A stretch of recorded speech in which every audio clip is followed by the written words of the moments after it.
All right, good morning, everybody. Yes, find your seats. Yes, hello, good morning. My name is Brad, one of the ministers here. Welcome back from our long break. Hopefully that you have come back refreshed somewhat so. Those of you who are students, looking forward to winter camp next week, which brings me to our only announcement, and that is that we still have church next week. We'll be here next week, but we are excited about winter camp coming up and all that good stuff. I'm going to pass the offering basket, and as usual, we've got our little swiper, and so just pass across the aisles all the way, not in sections, so that we can make sure that it gets passed around to everybody. Okie dokie. Shell, we'll start with you. Whoa, bad idea. Okie dokie.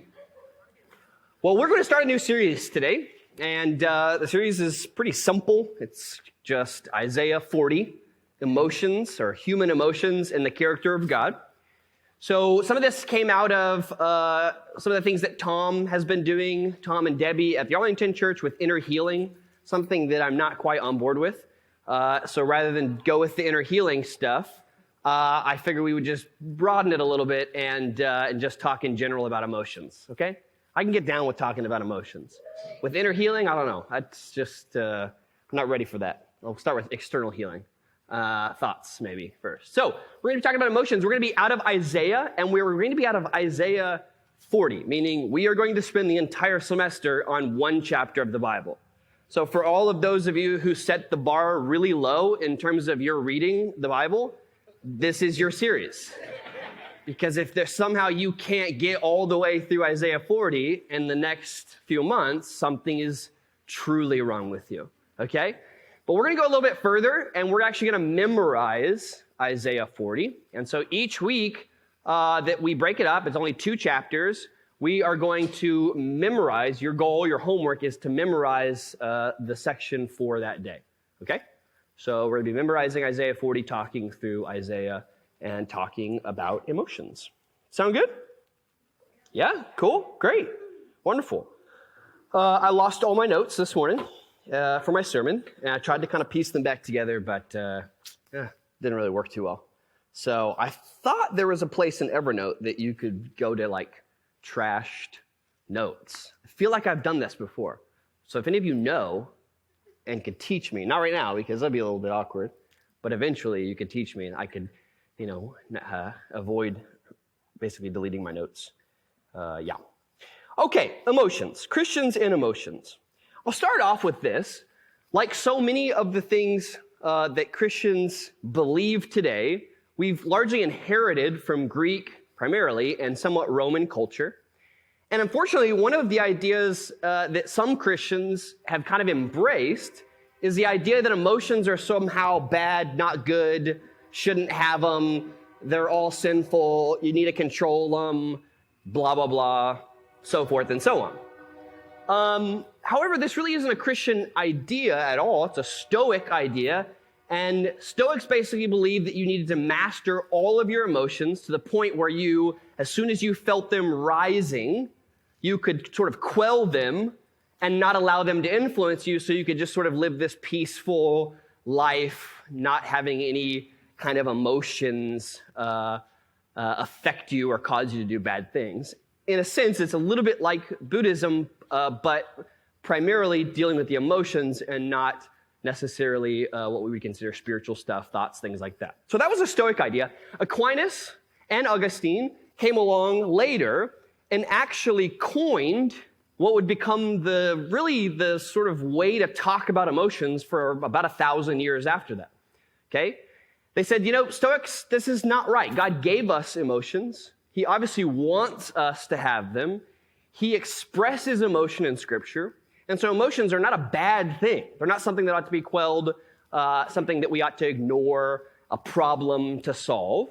And so what Aquinas and Augustine did was they kind of divided emotions up into 2 things. The passions, which are like the strong emotions that were usually sinful and not so great, and affections, which were the more positive, good, Christian emotions that we all ought to exhibit. And this became the way people talked about emotions for another, again, almost 1,000 years.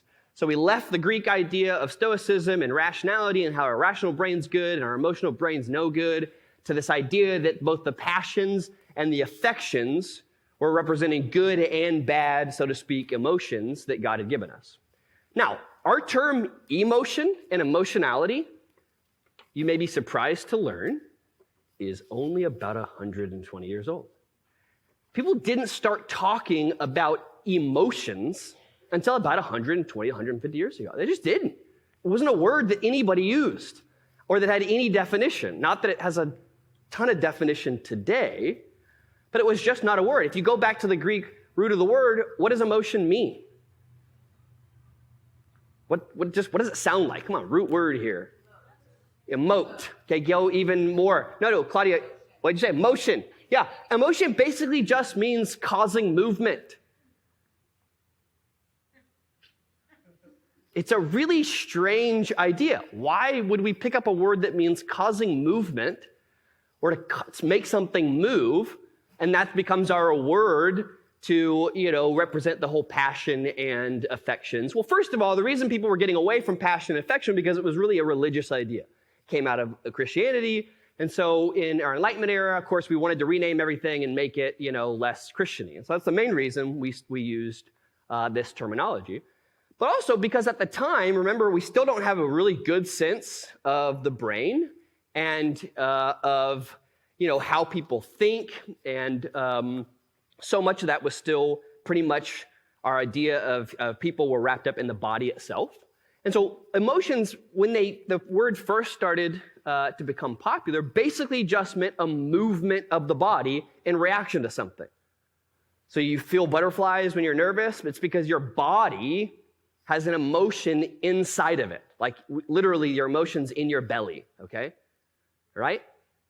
And so this is really kind of where emotion came out of, was this idea that we feel emotions in our body and they're a part of our body, which of course, as time went on, we realized they're actually a part of our brain, but that's really where we get this word. So the idea, guys, is just really recent and new. I think sometimes we tend to think about emotions as like, well, that's just, sort of human nature. People have been thinking the same thing about them for thousands of years. No, a lot of what we know and think about in terms of emotions is pretty new. The word itself is pretty new. So why is that important? Well, it's important because we're doing a series on emotions. And if we're going to try to get into the mind of the early Hebrew folks writing about emotions, we're going to have to understand that they thought about and saw emotions very differently than we did. And if it's going to apply to us and make sense to us, we're going to have to kind of start with that. Questions about that are pretty good. A brief history on emotions. It's great. If I just did accomplish that today and nothing else, then I win. Okay, so why Isaiah? Well, we just got done with Psalms and doing the identity stuff, so I didn't want to go back through Psalms, but I will definitely recommend that if you really want a passage that deals with emotions, you're going to have to look through the Psalms, right? David is very emotional in the Psalms. He sees it as an important thing before him and God. So read through the Psalms if you really want to kind of get down and kind of deep in your study of human emotion. The reason we're doing Isaiah is because Isaiah, unlike really any other book in the Old Testament, points to the supremacy of who God is and talks about his character, talks about his interactions. And the main goal of this study is not for us to just have a whole lot of conversations about emotion. It's to try to figure out why God gave us the emotions he did and how we ought to use them by looking at how he used them and what his character tells us about human emotions, okay? The proper use of and the way to think about these emotions. And so we're going to be going from Isaiah. Isaiah is a really interesting book. We talk a lot about prophecy in terms of prediction, and yet so few of the prophets predicted anything. I mean, they predicted things in the way that like Nostradamus predicted things, like really vague ways, except Nostradamus did predict some really weird and strange specific stuff. But most of the prophets didn't do that. Well, Isaiah does absolutely. He actually goes even further than just predicting the exiles. The book is really broken up into 3 parts, and probably the best thing for you to do is to listen to, watch, there we go. watch the Bible Project on Isaiah. That would be really helpful for you over the course of the next few weeks, is watch that so you have a sense of what Isaiah is about and what it's doing. Isaiah is really weird because the first 39 chapters is Isaiah talking to the nation as it is currently, okay? The rest of the book is Isaiah talking to the nations 60 and then 100 years later as if all the things that he predicted were going to happen have come to pass.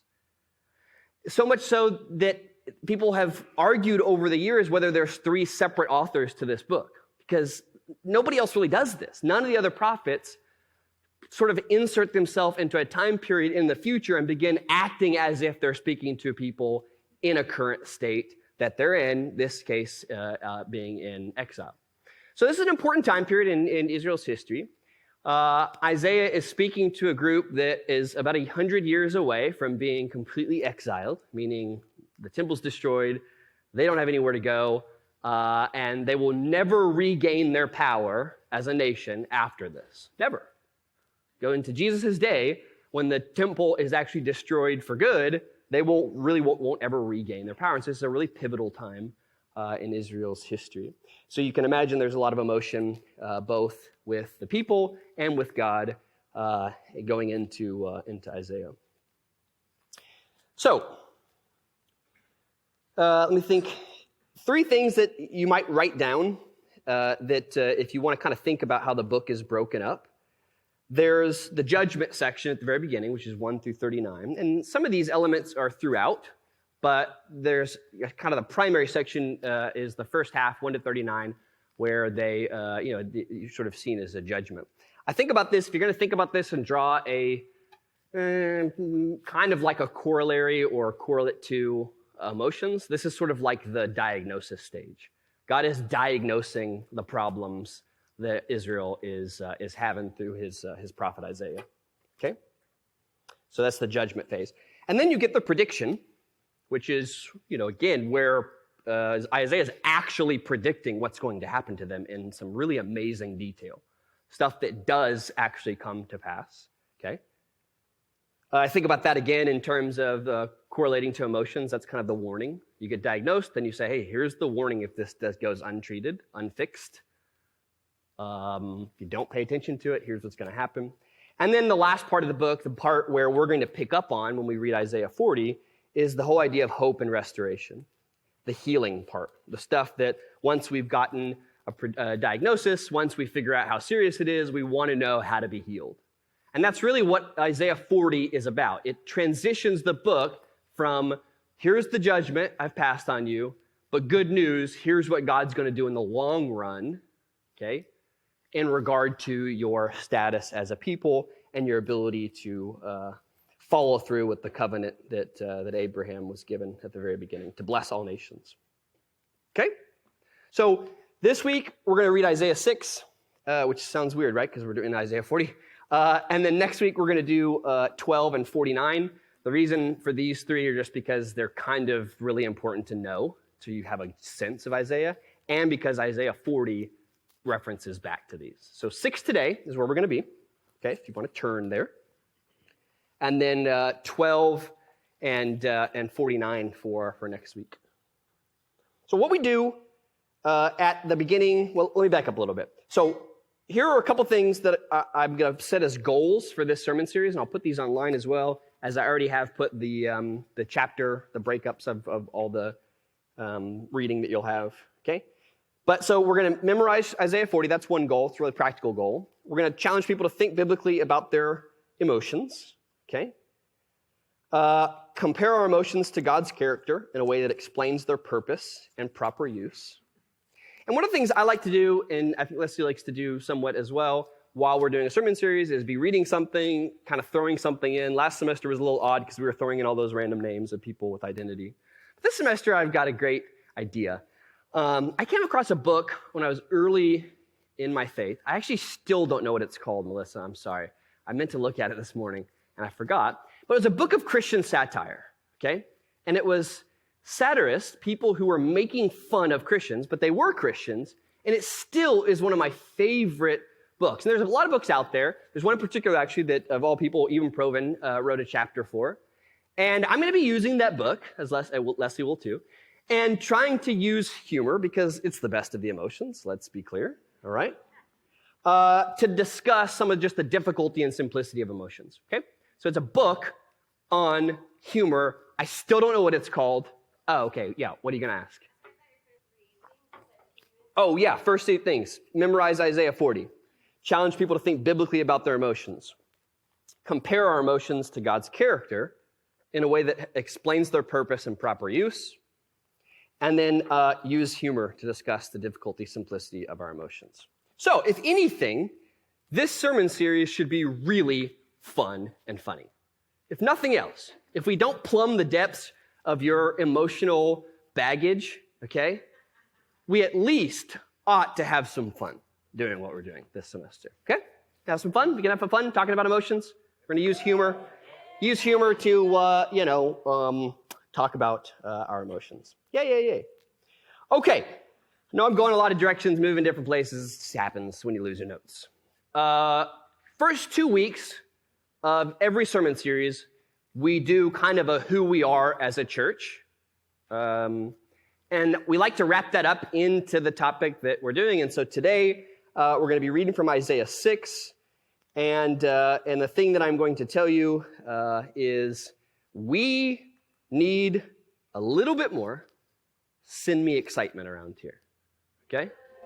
No, not just excitement.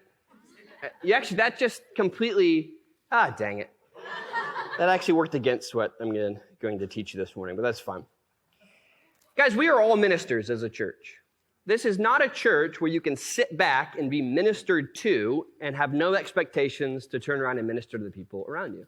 If that's the kind of church you're looking for, there are plenty of them out there. There have been plenty of them throughout the ages, but that's just not us. We're all ministers, okay? I'm barely a minister. Most people are very surprised when they even hear that I'm a minister. I have lots of funny stories about that, them backpedaling and trying to, Anyway, so we are all ministers here. You guys don't pay us to do all the ministry around here. We are a church of ministers. And as such, I hope that you will see in Isaiah that kind of heart of send me excitement.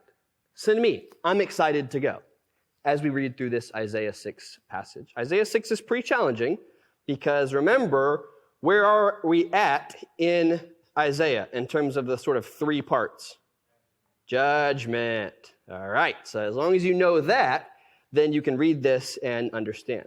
In the year that King Uzziah died, King Uzziah. Before we go even further, King Uzziah was probably the most prosperous king since Solomon. He reigned 52 years. He made the nation really prosperous, okay? They were in a situation where everything was good. I want you to think about this. They're 100 years away from losing everything. Their temple, their land, their respect as a people. But in this moment, they have just mourned the death of a king that brought them more prosperity since the time of Solomon. They're living in a day and age where everything seems rosy. The future looks perfect. Everything is good. Everyone is well fed, has money, has respect. Sure, there's that big Assyrian army out there, but they've never been able to pass into even close to Damascus or the northern kingdom because all the kingdoms have come together to sort of keep them out. So they're doing good, guys, really good. King Uzziah was an interesting king. Won't talk much about him, but he was the king that when you look back in pictures, you see, why is that weird hat he's wearing? No, he was a leper, right? He was struck as a leper after being initially on God's side with Zechariah. Later decided he was going to take on the priestly role instead of letting the priest do the priest role, and then got struck with leprosy, and everything just sort of went down the hill for him, not so much for the people of Israel because they still were very wealthy. So it's interesting that on the day of his death, or after his death, or in the year, there we go, there's accurate information, Isaiah sees this vision from God. So I saw the Lord high and exalted, seated on a throne, and the train of his robe filled the temple. Above him were seraphim, each with 6 wings. With 2 wings they covered their faces, with 2 they covered their feet, and with 2 they were flying. And they were calling to one another, Holy, holy is the Lord Almighty. The whole earth is full of his glory. At the sound of their voices, the doorposts and threshold shook, and the temple was filled with smoke. Woe to me, I cried, I'm ruined, for I'm a man of unclean lips, and I live among a people of unclean lips. And my eyes have seen the King, the Lord Almighty. Such an interesting moment of humility, considering where he's coming from. A nation that's rich, that feels spiritually successful, and yet he sees this vision and is completely dumbstruck, as so many people were when they actually saw a vision of God. Then one of the seraphim flew to me with a live coal in his hand, which he had taken with tongs from the altar. Okay, so it's a good place to run, right? A good point to just run. I'm sure his body was like so in fear and trembling that there was no way to move. But come on, live coal, some 6-winged creature who isn't even paying attention, I guess, because their eyes are covered, is going to come touch my mouth with coal, hot coal? Okay, well, fine. With it, he touched my mouth and says, see, this has touched your lips, your guilt is taken away, and your sin atoned for. Then I heard the voice of the Lord saying, whom shall I send? Who will go for us? And I said, here I am, send me. He said, go and tell this people. He's got to wonder after this message, he was like, oh man, I should have thought twice about the send me part. I thought this was going to be a better thing I was going to do.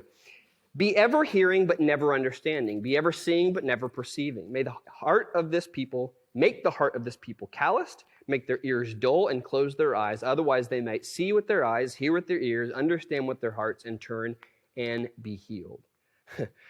Then I said, for how long, Lord? Remember, this is the same passage that Jesus uses to talk about the Israelites when he comes and basically is diagnosing the problem with them.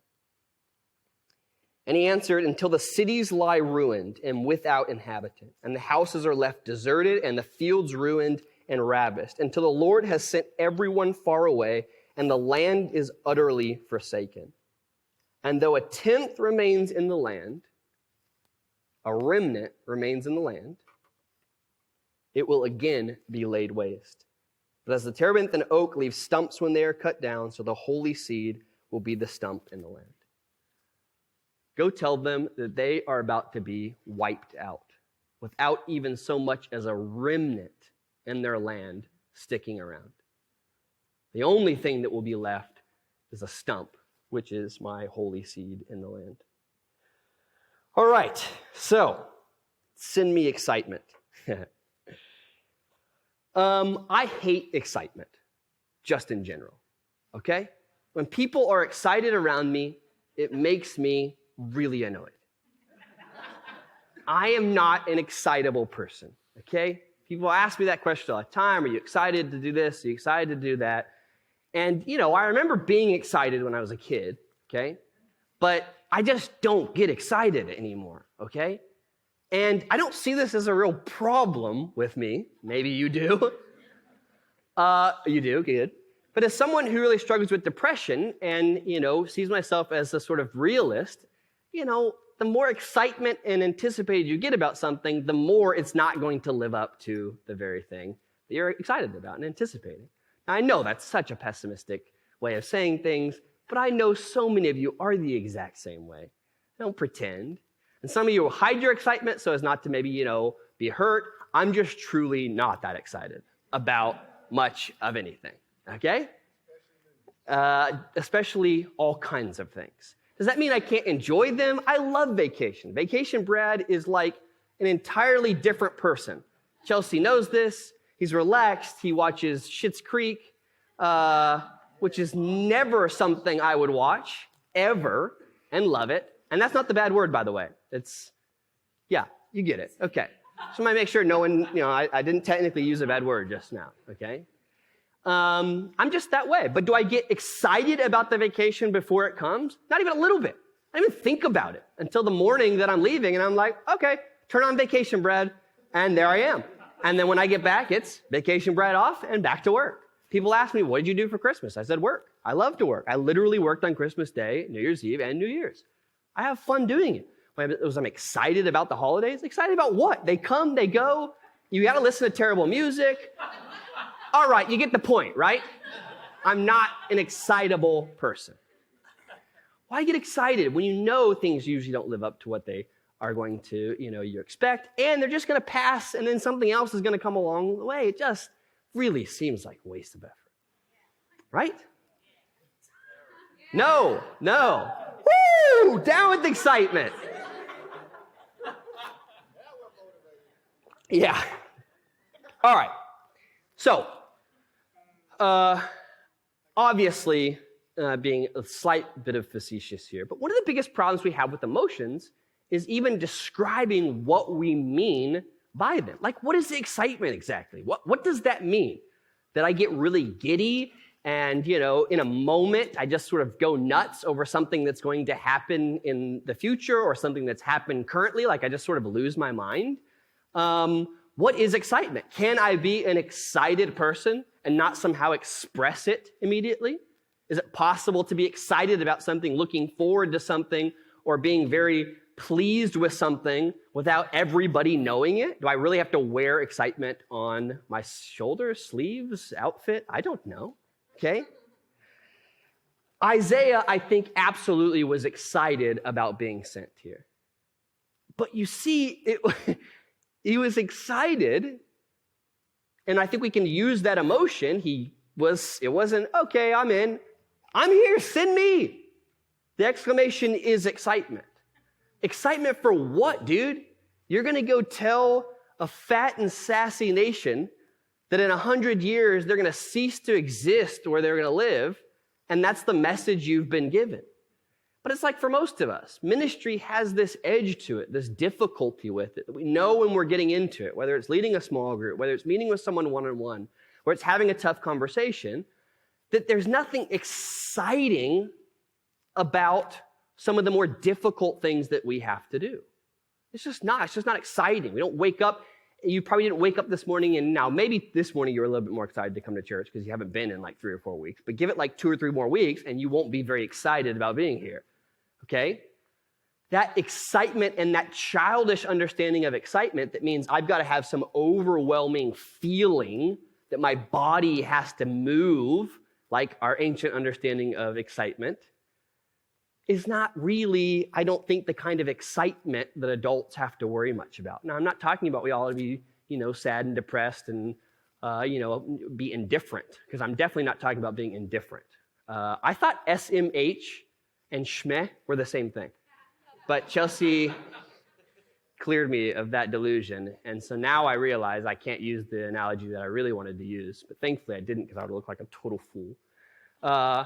But we're talking about the opposite of schmeh here, okay? Excitement is the opposite of schmeh. I'm indifferent to something. And we have way too much indifference in our culture towards things. Because if they don't move us in the body immediately, catch us with our vision and with something quick and whatever fleeting feeling it is, we don't seem to have much interest in it. And that's a real problem. And if we allow that to slip into our ministry life, we will often not have that kind of send me excitement that adults, mature adults, ultimately have.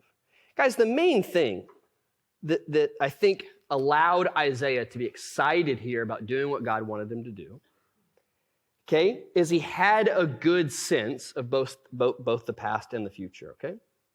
He had a good sense of it. He wasn't just living in the present. We've been told we ought to live in the present. Live in the present.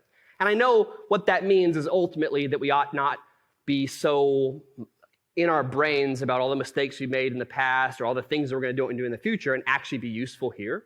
But some of us are living a little too much in the present, from one moment to the next, and our emotions often follow that. The live by the heart, live by the feeling kind of stuff that many of us, I think, fight against every day.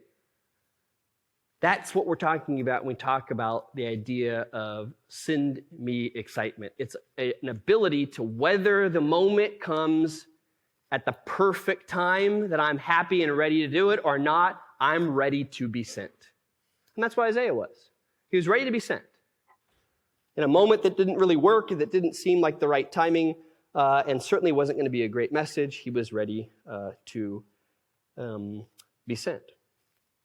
And I think at the core of this, there has to be a belief that God will take the past and do something miraculous with it so that it's not all for naught. Okay?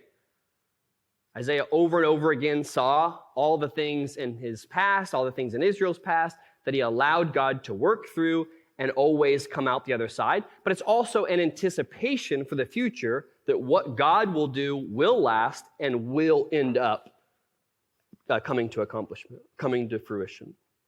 One of the biggest problems with us not being excited, or at least myself not being excited, is because I know that excitement will leave. So why even have it in the first place, right? I don't want to be excited about Christmas because then the more excited I get, the more I'm going to be let down, and then Christmas goes, and now I'm just, in the season of January and February where everyone gets depressed for a couple months and ups their meds. That's not how we are in Christ.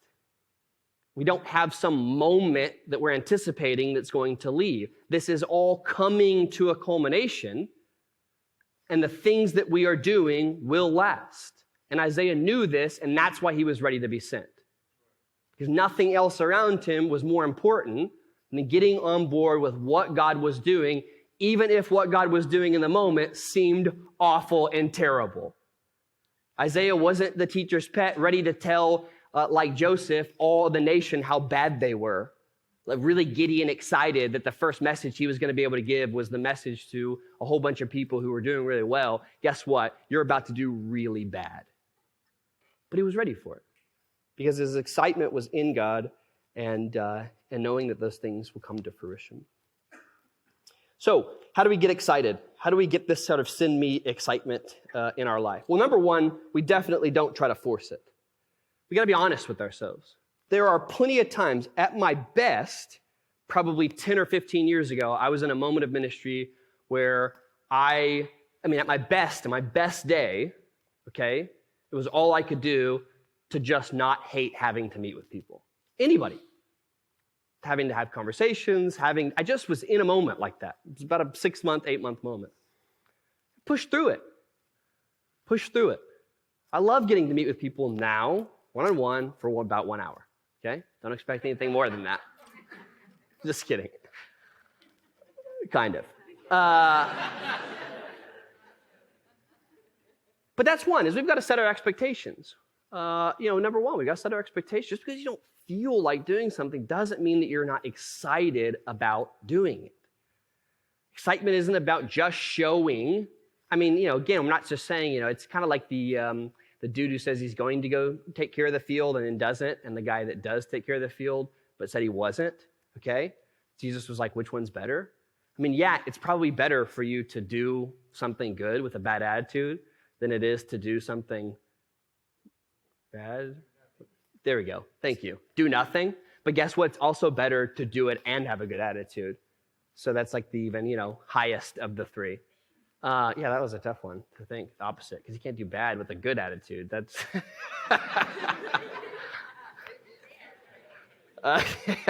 you can, but I think that's obvious that one's not as good. But it is funny. All right, that's true. That's good. So number one is we got to change our expectations for what that even means. Can I be excited about something without being giddy and anticipating and all those things? Well, yeah, of course I can. And some of us, we get a little too honest sometimes with how little we want to do something. And it's amazing how much our verbal will impact how we actually think about something, right? So we start talking about how much we don't want to do it, and then all of a sudden we really just don't want to do it. And we realize we talked ourselves into and emoted ourselves into actually not wanting to do that thing, rather than filling our minds with something that's actually a little bit more helpful. And I think number two is we've got to be able to get outside of the present moment. That's one of the most important lessons I've learned with emotions, is getting outside of the immediate moment, looking back at the past and looking towards the future. In the past, God has done amazing things in me. He's placed me in places, I don't want to go back. There's no time period in my life where I'm like super giddy to go back and live through. Now, I'm not saying that's all for you have to feel the same way. I mean, we have seasons. There's seasons. Sometimes you want to go live there. You want to go there. But in terms of my spiritual and emotional development, I really don't want to go back there. I'm amazed at what God's taken me through. But also I'm looking toward the future and recognizing what better can I do in my life and say, God, send me. I'm here. Because what you're going to be doing is the only stuff that's going to last and endure forever. So we've got to kind of regain some of that send me excitement. And by regaining, some of it's just recognizing that I am excited to do these things. And because I'm setting this bar up that I've got to be like giddy and ready, when we're in college and when we're first in our faith, all of those things, they come natural to us. And as you get older, they just don't come natural. But that doesn't mean that they're any less there. We've got to be able to recognize them, notice them, and encourage them in ourselves and in each other. So that's all I have for today. Next week will be in Isaiah 12 and 49. So if you want to prepare for 12 and 49, that would be great. I don't remember what the sermon is. Anyone want to look up on Facebook? I don't really know what I'm talking about next week. I actually deleted that message. It was in the same one. Or Evernote. So yeah, actually I do need that. If you can help me figure out how to do Evernote, the trash can, because my second sermon is in that same one. But yeah, Isaiah 12 and 49. Okay, we have a little mic. Oh, go ahead. Oh. We have a mic today. If we want, I don't even know if we have any questions. I mean, who knows what I just talked about? I don't really, because I didn't have notes. I just came up here and talked. So who knows? Do we have any questions about the sermon series? Whatever it is I just said? Or do we not even have questions today? You got one? Let's use our new mic. Come on, let's use our new mic. Come on, you're fine. We bought mics and now we really want to use them.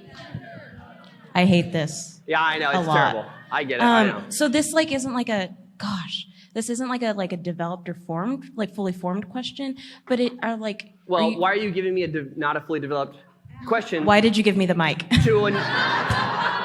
To not a fully, at least you could, I had a fully formed There's no such thing series. as stupid questions, so I'm going to go ahead and do it. So, yes. So is the goal, or is there a suggestion that temperance, like an evening of emotions or whatever is the ultimate goal, right? But then you said something that was God gave us these emotions, but then I started thinking each one of us, okay, why are you looking at me like that? Sorry, I'm sweating up here. I would take this off. My wife buys my clothes, and she bought me a belly shirt. So I don't, I'm going to do it. I'm sweating. Okay. But I was thinking that each of us process emotions differently, and that might have something to do with the way that we were brought up or whatever. Yeah. Or maybe that's just some of our strengths, some of our weaknesses. That's absolutely right. Okay, so then is there a suggestion that each of us that's an individual sort of thing? Are you tracking with me? Oh, yeah, absolutely. Okay, so but I also want to make sure that I'm clear. I'm not suggesting we have to even out our emotions. Well, I know. That's stoicism, actually. Okay, well. Cool. If you're an excitable person and you want to be excited, that's great. God gave you that. Yeah. And if you're someone who's pretty, low key in terms of excitement like me, I don't say that as a bad thing. I'm very happy and joyful. Yeah. It's not like I'm dour. That's a good word. So we all have, it's like, if I can use this, yes, I can. Okay. We all, I think, have an emotional range we have a weight range. Yeah. People talk all the time about, well, if you just did this, you'd be able to do that. Mm-hmm. We have a weight range. Most people can't get outside of their weight range, even if they wanted to. It'd be super hard. Yeah. Okay? And some of us have, obviously a better range than others, but that's mostly God-given. I think emotions are the same way for a lot of people. They have an emotional range, and so we'll talk about that. It's definitely one of the main ideas that we'll talk about and discuss.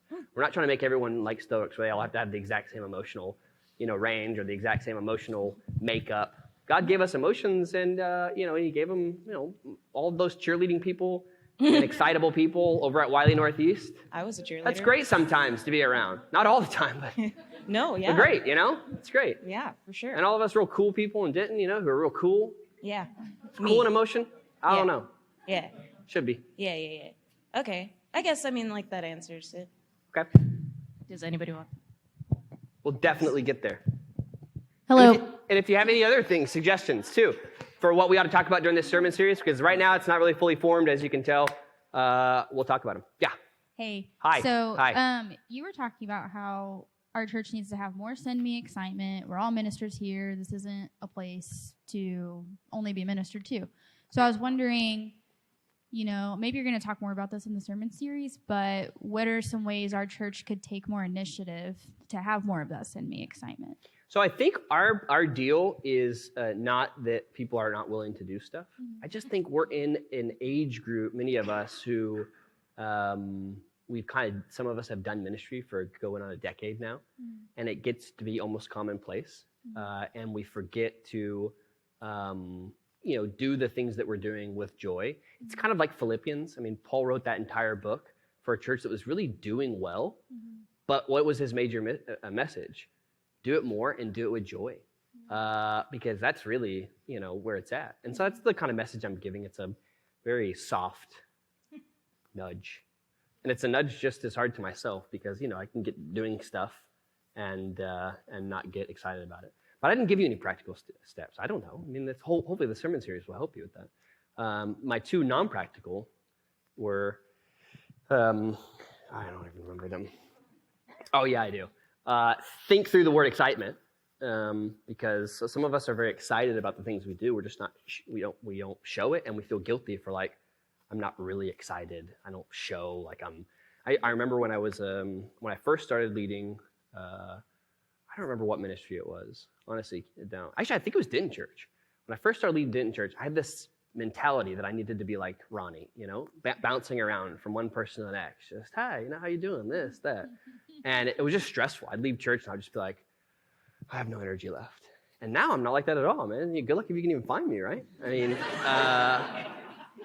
pretty much all I do is just walk around. What's up, dummy? What's up, dummy?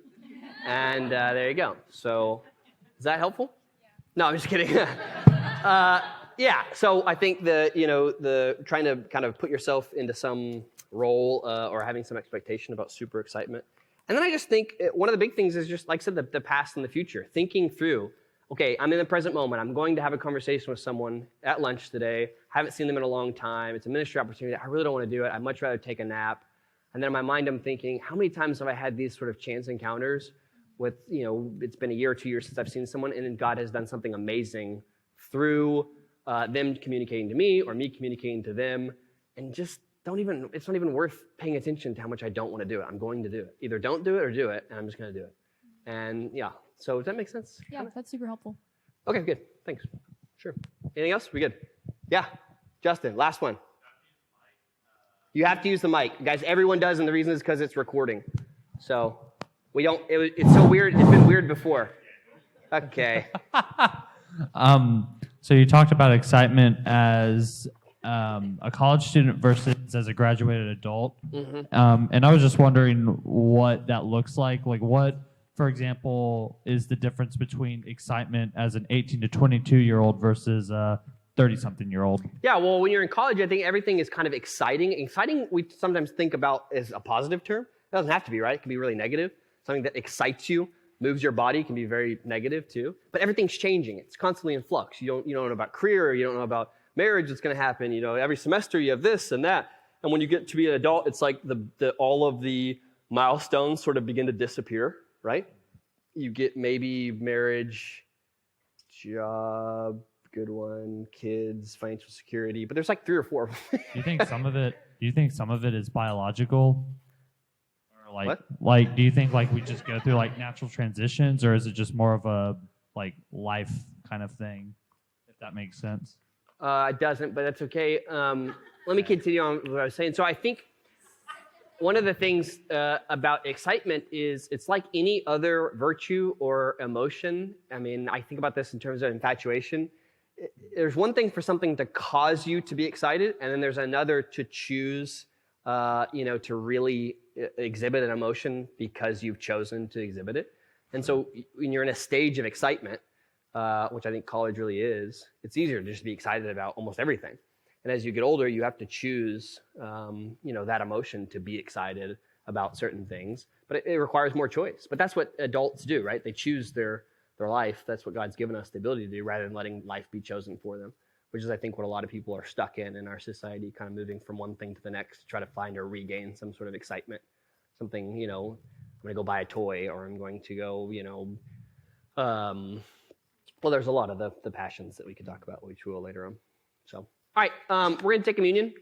And if you haven't taken communion with us, we do the bread and then the juice, dip it, and then we'll come back together. And Troy and Chelsea will lead us in some singing. I'm going to say a prayer for our communion.